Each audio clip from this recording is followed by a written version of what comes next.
I mean, I think that extra pressure just makes it a little bit harder. I think people were going to be, I thought like, oh my God, everyone's going to be so upset with me because I'm just like leaving. And I wouldn't want someone to think I was leaving someone because it got too hard.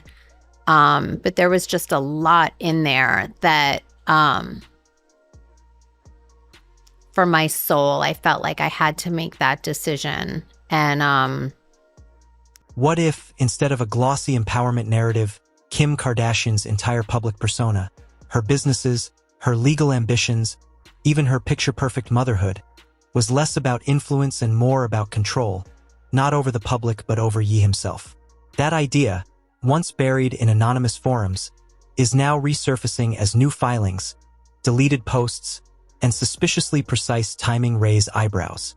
We can follow the trail. Ye's March arrest, the raids on his Los Angeles and Miami homes, and the sudden wave of celebrity unfollows, Kim included, followed months later by Diddy's October sentencing to 50 months in prison. And just as those headlines broke, Kim appeared on camera revealing a stress-induced brain aneurysm, attributing it to her collapsing marriage, while insiders quietly questioned whether the revelation was more than a health confession. Perhaps a calculated diversion meant to distance her from the same powerful network Ye claims has been pulling strings inside the industry. The thing about the kids at some point here, and not for the younger ones, it's at some point. For North, it's right now, right? That even if she doesn't see it, even if somehow Kim is able to keep that away from her, the kids that her friends at school, they're going to know about it. They're going to see it. And it puts the kids in a horrible situation. By the time federal charges against Sean Diddy Combs were unsealed, linking him to trafficking and racketeering schemes dating back to 2008, Kanye West's old interviews suddenly seemed less like rants and more like warnings.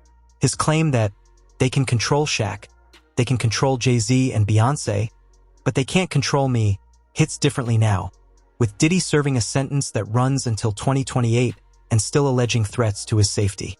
The timing around Kim Kardashian is equally hard to ignore. She unfollowed Diddy just days before federal agents raided his homes, then weeks later filed a lawsuit against Ray J for saying her family was worse than Diddy. Court documents obtained by Rolling Stone say the suit argues his comments were malicious and false, but for many observers the real question isn't whether Ray J crossed a line. It's why Kim reacted so quickly, breaking her long pattern of ignoring accusations and instead moving decisively to shut this one down. I really do feel this way. This Kim Kardashian devoted her life to something, but it certainly wasn't the pursuit of academic excellence. She didn't even go to college, Harvey. Kim Kardashian has weathered scandals before. Leaked tapes, marriages, divorces, corporate backlash, but never has she seemed this unsettled. Her legal team, led by Alex Spiro, positioned her defamation lawsuit as a simple effort to protect her reputation. Yet analysts who examined the filing noticed how heavily it leaned on dismissing federal investigation rumors, almost as if preemptively burying them before they could gain traction. Insiders who once attended the same exclusive parties frequented by Diddy and the Kardashians described those nights as networking with consequences, where cameras were allegedly hidden throughout private suites, capturing stars in moments they believed were off the record. One former associate claimed the footage functioned as currency, traded among elites to secure silence. Even Ye hinted years ago that these gatherings were designed to collect leverage, warning that Hollywood profits not just from fame, but from trauma.